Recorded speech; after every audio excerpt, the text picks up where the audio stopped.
الله عليه وسلم صلاة وسلام عليك يا رسول الله صلى الله تعالى عليه وسلم. عزیزان ملت اسلامیہ، جمعہ کا دن بہت ہی مبارک دن ہے اور اس دن کی بڑی فضیلت ہے. قرآن عظیم فرقان حمید نے آپ کو 7 دنوں میں سے کسی اور دن کے نام پر سورت نہیں ملے گی.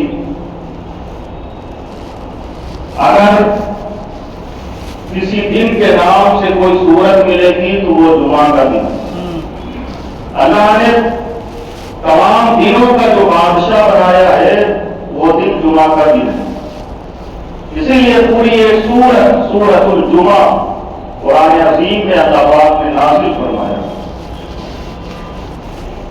کچھ عرض کروں 2-3 شعر نعت پاک کے، اس کے بعد پھر قرآن و حدیث کے حوالے سے کچھ باتیں آپ تک پہنچانے کی کوشش کرتا ہوں. ایک مرتبہ یہ مل کر کے پڑھیں صلی اللہ علیہ رسول اللہ وسلم علیک یا حبیب اللہ صلی اللہ علیک یا رسول اللہ وسلم علیک یا حبیب اللہ.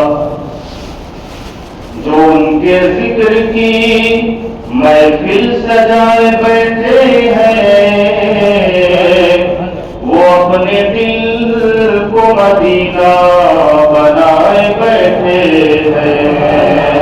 وہ اپنے دل کو مدینہ بنائے بیٹھے ہیں. اور جو ہنستا سے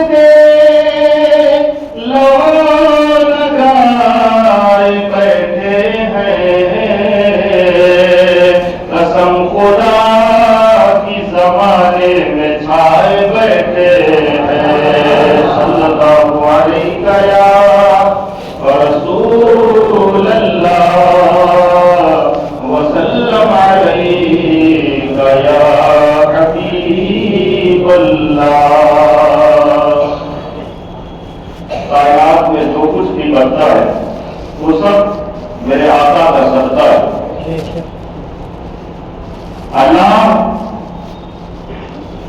کا رزق ہے اور رزق کو جو بانٹنے والے ہیں وہ پیارے آقا صلی اللہ تعالی علیہ وسلم ہیں. تو دنیا جو بھی کھا رہی ہے یہ سب آقا علیہ الصلوۃ والسلام کے قدموں کی برکت ہے، آقا علیہ السلام کا صدقہ ہے. ناخواہ شاعر نے اپنے آقا کی بارگاہ میں کچھ یوں عرض کیا کہ دانا دانا میرے حضور کا ہے، دانا دانا دانا دانا میرے حضور کا ہے، دانا دانا کہ دانا دانا میرے حضور کا ہے. کل زمانہ میرے حضور کا ہے. کل زمانہ میرے حضور کا ہے. دانا دانا اگر حضور کی ولادت نہ ہوتی تو اللہ کسی شے کو پیدا نہ کرتا. اگر حضور کو نہ بھیجتا دنیا میں تو کائنات کے یہ جو بہانے ہیں، یہ جو چیزیں ہیں، یہ تمام چیزیں ہمیں نہ ملتی نہ ہم ہوتے. اللہ کے محبوب صلی اللہ علیہ وسلم کا صدقہ ہے تو ہم سب کھا رہے ہیں. عزیزان ملت اسلامیہ، کائنات میں ایک ایسا مقام ہے کہ بڑا ادب کیا جاتا ہے، اور صرف انسان ہی نہیں، مخلوق ہی نہیں، بلکہ ہوا بھی جب وہاں سے گزرتی ہے تو بڑے ادب کے ساتھ گزرتی ہے. کہیں ایسا نہ ہو مجھ سے کوئی غلطی ہو جائے تو ہوا بھی رک رک کر کے چلتی ہے. شاید نے اسی کو یوں لکھا کہ اے ہوا چل ذرا سلیقے سے، اے ہوا چل ذرا سلیقے سے، اے ہوا چل، اے ہوا چل ذرا سلیقے سے، آستانہ میرے حضور کا ہے، آستانہ میرے حضور کا ہے، دانا دانا میرے حضور کا ہے. اور آقا علیہ السلام کی شان یہ ہے کہ جتنی بھی مخلوق ہے، چاہے وہ انسان ہو یا پھر انسانوں میں پھر افضل انسان، یعنی وہ صالحین اور صدیقین کہ جنہیں ہم صحابہ کہتے ہیں، یا دوسرے جو ان سے بھی افضل ہیں، پیغمبر ہیں، یا پھر ملائکہ ہیں، یہ سب آقا علیہ الصلوۃ والسلام سے نیچے ہے، سب سے بڑھ کر. اور اللہ کے بعد اگر کوئی ذات ہے تو وہ میرے آقا کریم صلی اللہ علیہ وسلم کی ذات ہے. عزیزان ملت اسلامیہ، آپ نے دیکھا کہ معراج کی شب آقا علیہ الصلوۃ والسلام اللہ کی بارگاہ میں تشریف لے گئے اور آپ مکہ سے جو ہے بیت المقدس اور پھر آسمانوں کی طرف سفر کرتے ہوئے پھر ایک مقام آیا جسے سدرۃ المنتہا کہا جاتا ہے. اس مقام پر حضرت جبریل جو اللہ کا پیغام بار بار لے کر کے تمام پیغمبروں کے پاس آتے رہے، آج وہ بھی رک گئے اور کہتے ہیں اگر میں ذرہ بھر بھی آگے جاتا ہوں تو اللہ کی تجلی سے میرے پر جل جائیں گے. لیکن اس کے آگے بھی آقا علیہ الصلوۃ والسلام کا سفر ہوتا ہے. شاعر نے کہا کہ عرش اعظم سے بھی گئے آگے، عرش اعظم، عرش اعظم سے بھی گئے آگے، آنا جانا میرے حضور کا ہے، دانا دانا میرے حضور کا ہے، کل زمانہ اور راہ حق میں بتا دیا سر کو، راہ حق میں کہ راہ حق میں بتا دیا سر کو، وہ گھرانہ میرے حضور کا ہے، وہ گھرانہ میرے حضور کا ہے، دانا دانا میرے حضور کا ہے. درود پاک پڑھے اللہم صلی علی سیدنا محمد وعلی آلہ واصحابہ وبارک وسلم. صلاۃ و سلام علیک یا رسول اللہ صلی اللہ علیہ وسلم. قرآن عظیم فرقان حمید میں سورۃ الجمعہ کے اندر ایک آیت کی تلاوت کیا ہے. اللہ پاک نے قرآن عظیم میں فرمایا یا ایھا الذین آمنوا اذا نودی للصلاۃ من یوم الجمعۃ فاسعوا الی ذکر اللہ وذروا البیع ذالکم خیر لکم ان کنتم تعلمون. اے ایمان والو، جب جمعے کی نماز کی اذان ہو جائے تو اللہ کے ذکر کی طرف دوڑو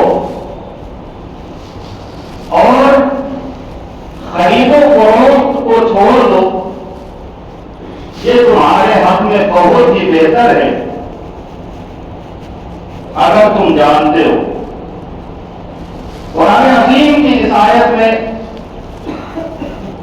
ایمان والوں کو مخاطب کیا گیا اور انہیں حکم دیا گیا، تو اس آیت میں حکم بھی ہے، روزے جمعہ کی فضیلت بھی ہے، نماز جمعہ کی فضیلت ہے، اور ہمارے لیے بہتر کیا ہے وہ بھی اللہ پاک نے اس آیت میں بتا دیا۔ اور اس آیت پر علم والے عمل کریں گے، جاننے والے عمل کریں گے، اور جو علم والوں کے ساتھ ہے، جاننے والوں کے ساتھ ہے، وہ لوگ عمل کریں گے۔ اور فرما دیا گیا کہ جو علم سے دور ہے، علم والوں سے دور ہے، اور جو علماء سے دور ہے، جو قرآن سے دور ہے، جو حدیث سے دور ہے، یعنی اپنی زبان میں کہے تو جو نیرے قسم کے جاہل ہیں، وہ اس آیت پر عمل نہیں کریں گے۔ اس آیت کا کہ آخر تک میں یہ بیان کیا گیا۔ عزیزان ملت اسلامیہ، اب آپ اس کو تھوڑا تھوڑا سے سمجھے کہ اللہ پاک نے پہلے فرمایا اے ایمان والو، یا ایھا الذین آمنوا، اے ایمان والو، اذا نودی للصلاۃ فی یوم الجمعہ، جمعہ کے دن جب نماز کی اذان ہو جائے تو اللہ کے ذکر کی طرف دوڑو۔ عزیزان ملت اسلامیہ، اللہ کا ذکر کیا ہے؟ وہ جمعے کی نماز ہے، جمعے کی نماز ہے، اور جمعے کی جو جماعت ہے یہ فرض ہے۔ آپ کو پتا ہوگا کہ جو فجرانہ نماز کی جماعت ہے یہ واجب ہے، لیکن جو جمعے کی جماعت ہے یہ فرض ہے۔ اگر فجر کی جماعت تک ہو گئی تو دو یا دو سے زیادہ لوگ مل کر کے مسجد میں یا دوسرے مقام پر وہ جماعت کر سکتے ہیں۔ ظہر کی نماز اگر جماعت تک ہو گئی تو وہ ظہر کی جماعت میں دو یا دو سے زیادہ لوگ مل کر کے جماعت کر سکتے ہیں۔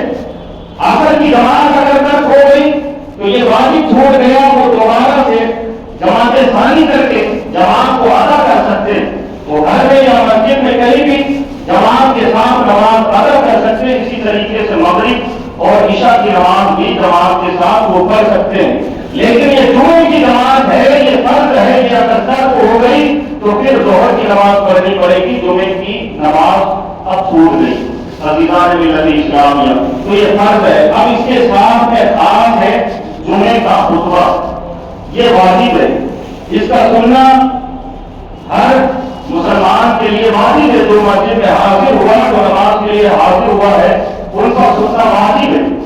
اور جو جمعے کے ساتھ میں جمعے کی اذان ہے وہ بھی واجب ہے، تو یہ بھی سننا واجب۔ عزیزان ملت اسلامیہ، اور جو جمعے کی اذان، جمعے کا خطبہ اور جمعے کی نماز کے تعلق سے مسجد و مدرسے اور علم دین کے تعلق سے جو بیان ہوتا ہے یہ بھی بڑا درجہ رکھتا ہے۔ تو پتہ چلا یہ تمام چیزیں بے حد ضروری ہے، یہ سب اللہ کا ذکر ہے، تو اسے سننے کے لیے، ادا کرنے کے لیے اللہ نے قرآن پاک میں فرمایا کہ اور اللہ کے ذکر کی طرف بڑھو، اللہ کے ذکر کی طرف بڑھو۔ عزیزان ملت اسلامیہ، اب ذرا ہم اپنے معاشرے کا جائزہ لیں کہ ہمارے معاشرے کا ماحول کیا ہے۔ عزیزان ملت اسلامیہ، لوگ انتظار کرتے ہیں کہ جب جمعے کی اذان ہو جائے گی تب ہم غسل کرنے کے لیے تیار ہوں، ہم پھر جو ہے اپنی دکان بند کر کے غسل کریں گے، پھر اس کے بعد دھیرے دھیرے چل کے مسجد میں پہنچیں گے، خطبے تک تو پہنچ ہی جائیں گے۔ لوگوں کا یہ نظریہ ہو گیا ہے کہ شروع سے جان کر کے کیا بیٹھیں گے امام صاحب ادھر ادھر کی باتیں بتائیں گے، وہی پرانی باتیں، وہی پرانے واقعات، وہی حدیث کی باتیں سن کر کے ہم پریشان ہو گئے۔ سب پتہ ہے ہمیں، یہ سننے کی کوئی ضرورت نہیں، بس چلو 2 رکعت نماز پڑھو اور اتنی تیزی کے ساتھ نکلو کہ لوگوں کے سروں کے اوپر سے نکل کر کے اپنی کاروبار میں، اپنے گھروں میں پہنچ جاؤ۔ یہ نظریہ ہو گیا ہے ہمارے معاشرے کا، اللہ ماشاء اللہ سب کا نہیں ہے، لیکن اکثر بیشتر عزیزان ملت اسلامیہ قرآن عظیم ہمیں حکم دے رہا ہے کہ اللہ کے ذکر کے لیے اذان ہوتے ہی دوڑو، جمعے کی اذان ہو جائے تو اللہ کے ذکر کی طرف بڑھو۔ آگے فرمایا کہ اور خرید و فروخت کو چھوڑ دو۔ یہ کوئی عالم کا بیان نہیں ہے، کسی مفتی کا بیان نہیں ہے، کسی محدث کا بیان نہیں ہے۔ آقا علیہ السلام والسلام اپنی جانب سے بھی یہ بیان نہیں کر رہے، بلکہ اللہ کا بیان ہے۔ اللہ فرما رہا ہے کہ اور خرید و فروخت کو چھوڑ دو، ترک کر دو۔ جب اللہ کا اگر کوئی بیان آ جائے، حکم آ جائے تو وہ تمام بندوں پر فرض ہو جایا کرتا کہ اس پر عمل کرنا بے حد ضروری، اب اسے اگر چھوڑتے ہیں تو بے حد گناہگار ہوں گے۔ عزیزان ملت اسلامیہ، اور اس کے فائدے کے لیے بھی اللہ نے آگے فرما دیے کہ یہ تمہارے حق میں بہت ہی بہتر ہے۔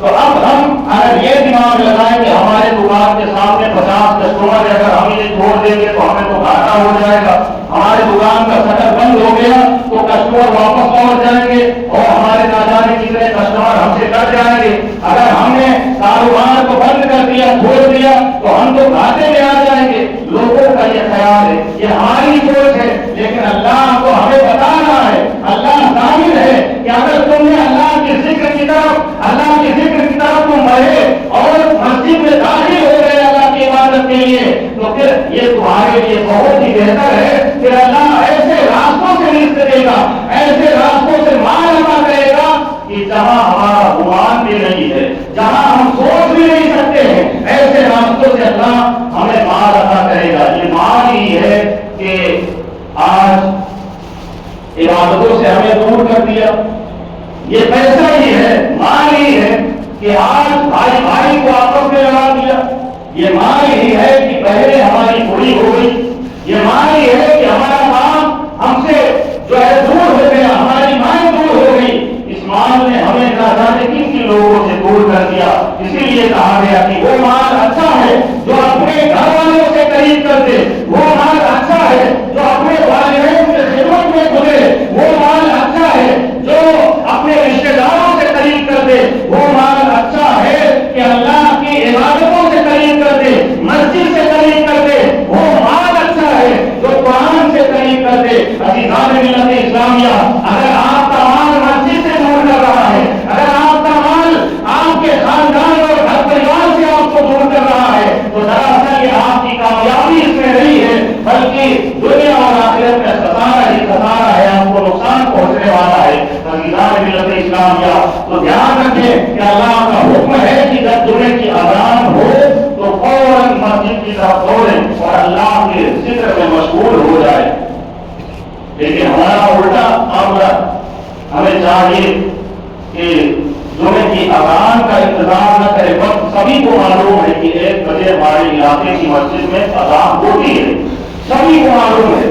اگر نہیں معلوم ہے میں پھر سے دوہرا رہا ہوں، 1 بجے جمعے کی اذان ہو جاتی ہے تو آپ حضرات کو چاہیے کہ 12:30 بجے ہی اپنے گھر سے نکلے، اس لیے کہ یہ پیر کا دن نہیں ہے، یہ منگلوار نہیں ہے، یہ بدھوار نہیں ہے کہ اس کی شان قرآن میں بیان کی گئی۔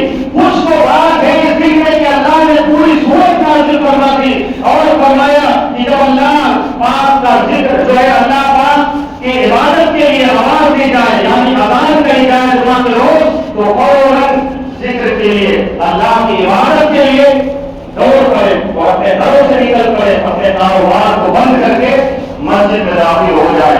اب وہ بہائے کرام کا مسئلہ سنیں، بہائے شریعت کے اندر یہ مسئلہ موجود ہے کہ اگر کوئی شخص اذان ہونے کے بعد بھی خرید و فروخت کرتا ہے، یعنی وہ کاروبار کرتا ہے بیچنے کا خریدنے کا، تو یہ ناجائز ہے۔ اسے چاہیے کہ توبہ کرے اور آئندہ جمعہ سے وہ جمعے کی اذان سے پہلے ہی اپنے کاروبار کو خرید و فروخت کو بند کر دے، اس لیے کہ یہ قرآن کی آیت کی مخالفت ہے۔ عزیزان ملت اسلامیہ، آپ کو معلوم ہوگا کہ آقا علیہ الصلوۃ والسلام کے زمانے میں صرف ایک ہی اذان کہی جاتی تھی جمعے کے دن۔ حضرت سیدنا صدیق اکبر رضی اللہ تعالیٰ عنہ کے زمانے میں بھی ایک ہی اذان کہی جاتی تھی۔ پھر حضرت عمر فاروق اعظم رضی اللہ تعالیٰ عنہ کا دور آیا تو آپ کے دور خلافت میں بھی ایک ہی اذان کہی جاتی تھی، لیکن تیسرے خلیفہ حضرت سیدنا عثمان غنی رضی اللہ تعالیٰ عنہ کے دور خلافت میں 2 اذانیں کہی گئی، یعنی ایک اور اذان کا اضافہ کیا گیا۔ کیوں کیا گیا؟ اس میں وجہ کیا تھی؟ ایک اذان اور کہنے کا کیا مقصد؟ ایک اذان کا اضافہ کرنے کا کیا مقصد ہے؟ عزیزان ملت اسلامیہ، اس کی وجہ یہ ہے، مقصد یہ ہے کہ جب جمعے کے روز اذان ہوتی تو لوگ دھیرے دھیرے کر کے گھروں سے نکلتے تھے، اور اس وقت تیسرے خلیفہ کے دور میں مدینہ شہر وسیع ہو گیا تھا، مسلمانوں کی آبادی بڑھ گئی تھی، لوگ گھر سے نکلتے، کوئی خطبے کے وقت پہنچ رہا ہے، کوئی اقامت کے وقت پہنچ رہا ہے، کوئی نماز کے وقت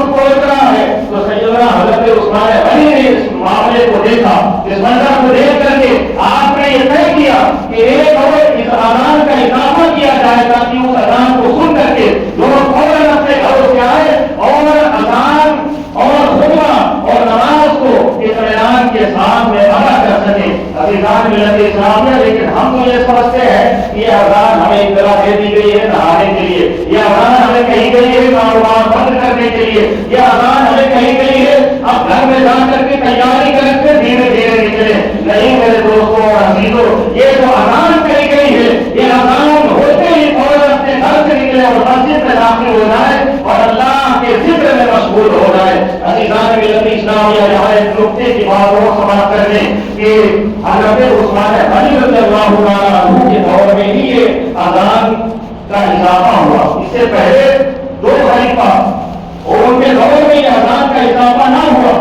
آقا علیہ السلام نے بھی ایک اذان کے بارے میں نہیں فرمایا. یہ تو بدعت ہوئی. اور لوگوں کا کہنا ہے کچھ لوگوں کے جو ہے مہائل ایسے ہیں کہ وہ کہتے ہیں کہ بدعت ہر بدعت گمراہی ہے، ہر بدعت گمراہی ہے. وہ یہ کہتے ہوئے عام مسلمانوں کو بھولے بھالے مسلمانوں کو گمراہ کرنے کی کوشش کرتے ہیں. عزیزان ملت اسلامیہ ہر بدعت گمراہی نہیں ہے. وہ بدعت وہ کام کہ جو نیا کام ایجاد کیا جائے اور قرآن و حدیث کے خلاف نہ ہو تو ایسا کام کرنا یہ باعث ثواب ہے اور جس بدعت کو بدعت حسنہ کہتے ہیں. اور وہ کام جو نیا کام ایجاد کیا جائے اور وہ کام قرآن و حدیث کی مخالفت کرتی ہو تو ایسا کام کرنا یہ بدعت سیئہ ہے، اس سے بچنا چاہیے، یہ گناہ کا کام ہے. عزیزان ملت اسلامیہ تو آج ہمارے بزرگوں نے بہت سارے ایسے کام ایجاد کیے کہ جن سے کرنے سے قوم کا بھلا ہوتا ہے، قوم نیکیوں کی طرف آتی ہے، قوم جو ہے اپنے نیکیوں میں اضافہ کرتی ہے. جب ہم عرس کرتے ہیں، جب ہم فاتحہ خوانی کرتے ہیں، جب ہم صلاۃ و سلام کرتے ہیں، جب ہم آقا علیہ الصلوۃ والسلام پر درود پڑھتے ہیں، مسجدوں میں فاتحہ خوانی کرتے ہیں تو لوگ پوچھتے ہیں یہ بتاؤ کہ صحابہ کرام سے کہاں ثابت ہے، یہ فاتحہ کرنا صحابہ کرام سے کہاں ثابت ہے، یہ درود پڑھنا صحابہ کرام سے کہاں ثابت ہے، یہ عرس کرنا صحابہ کرام سے کہاں ثابت ہے، یہ درگاہوں میں خون مارا کرانا صحابہ کرام سے کہاں ثابت ہے. عزیزان ملت اسلامیہ میں ان سے کہنا چاہتا ہوں آپ وہ قرآن کو بھاگ کر کے دیکھ لیں، آپ حدیث پاک کو بھاگ کر کے دیکھ لیں، کہیں بھی آپ کو یہ نہیں ملے گا کہ عرس کرنا گناہ ہے، کہیں بھی آپ کو نہیں ملے گا کہ فاتحہ پڑھنا حرام ہے، کہیں آپ کو یہ نہیں ملے گا کہ درگاہوں پر خون مارا کرانا حرام ہے، درود پاک پڑھنا صلاۃ و سلام پڑھنا یہ حرام ہے. عزیزان ملت اسلامیہ یہ بھولی بھالی قوم کو گمراہ کرنے کی کوشش کی جا رہی ہے. آقا علیہ السلام نے آج سے 1400 سال پہلے ارشاد فرمایا تھا کہ ایک زمانہ ایسا آئے گا کہ روز قیامت میں تمام لوگوں کے گھروں میں فتنے ایسے نازل ہوں گے کہ جیسے بارش کے قطرے اترتے ہیں. عزیزان ملت اسلامیہ تو آج وہ دور آ چکا ہے، ہمارے گھروں میں ایسے فتنے آ رہے ہیں جیسے بارش کے قطرے. اب ہم اتنے متقی پرہیزگار اتنے اللہ کے ولی تو نہیں ہے کہ ہم ان فکروں سے بچ سکے. کچھ نہ کچھ فکرے تو ہمارے اندر آئیں گی ہی آئیں گے، لیکن ان سب فکروں سے بچنے کے لیے اللہ کے رسول صلی اللہ علیہ وسلم نے، صحابہ کرام نے اور اللہ کے ولیوں نے ہمیں اختیار کیا ہے کہ اہل سنت والجماعت پر مضبوطی کے ساتھ جم کر کے رہے، اہل سنت کے بزرگوں کا دامن تھام کر کے رہے اور اہل سنت کا دامن تھام کر کے رہے، کبھی آپ کو کوئی پہچان نہیں سکتا. عزیزان ملت اسلامیہ تو یہ تمام باتیں کہ پہلے نہیں تھی پھر ہو گئی، تو اس کا ایک ہی سادہ یہ جواب ہے کہ وہ عمل جو اچھا ہو اور پہلے نہیں تھا حضور کے زمانے میں اب ہو رہا ہے تو اگر وہ قرآن و حدیث کے خلاف نہیں ہے تو اس کے کرنے میں ثواب ہے. اور وہ کام کہ جس کام کو حضور علیہ السلام نے نہیں کیا یا آپ کے زمانے میں نہیں تھا اور پھر آج کے بزرگوں نے ایجاد کیا اور وہ قرآن و حدیث کے خلاف ہے تو ایسے کام سے بچنا چاہیے، یہ بری بدعت ہے. عزیزان ملت اسلامیہ جب اذان ہوتی ہے تو ہمیں چاہیے کہ کون ہم اپنے گھروں سے نکلے مسجد میں داخل ہو جائے.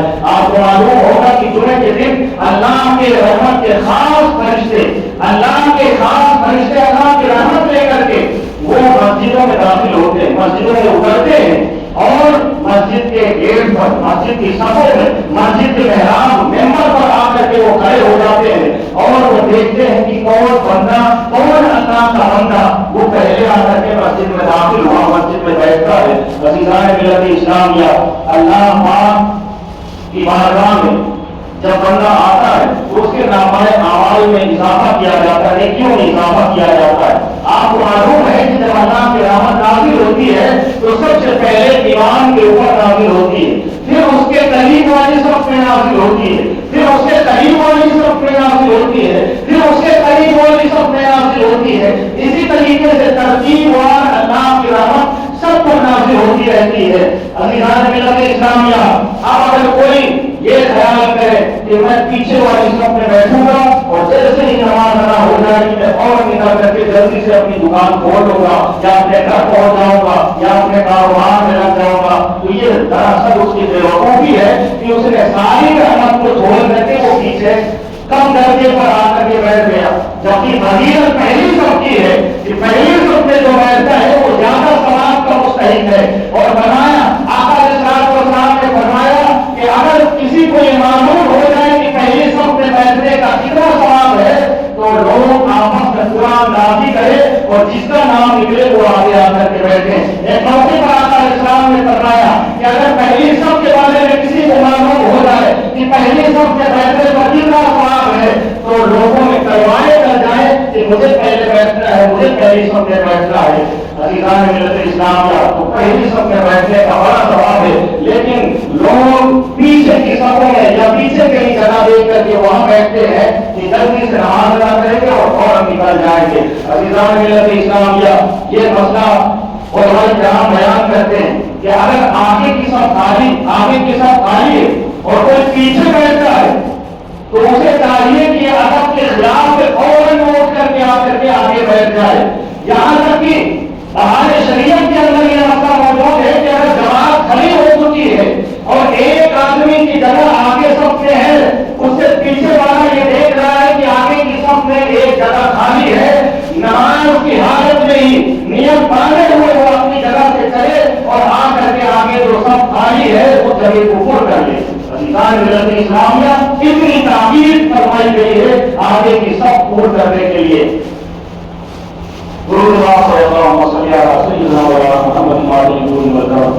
مسائل بہت سارے لیکن وقت کی قلت ہے۔ عزیزان ملت اسلامیہ، اسی طریقے سے آپ خیال رکھیں کہ اذان ہوتے ہی دکانوں کو بند کر دیں، فوراً اذان کی ذکر کے لیے مسجد میں تشریف لائیں، آگے کی صفوں کو پور کریں اور سلامتے ہوئے آئے۔ اللہ کے رسول فرماتے ہیں کہ جس نے کسی کے کھانے کو کھلانا، کسی کو سلام کر کے آگے گئے تو اس نے جہنم کی آگ کو بڑھانا، اس لیے اس گناہ سے بھی بچیں اور آگے جو ہے جگہ خالی ہو تو اس جگہ کو پر کر لیا کریں۔ عزیزان ملت اسلامیہ، اسی طریقے سے اور بھی مسائل ہیں، کب اقامت میں کھڑا ہونا ہے اور جمعے کی نماز کی کیا فضیلت ہے، انشاءاللہ پھر آنے والے جمعہ میں بیان کیا جائے تو وقت کی قلت ہے۔ میں اللہ کی بارگاہ میں دعا کرتا ہوں اور پروردگار ہم سب کو ایک عمل کی توفیق عطا فرمائے۔ وآخر دعوانا الحمدللہ رب العالمین۔ السلام علیکم۔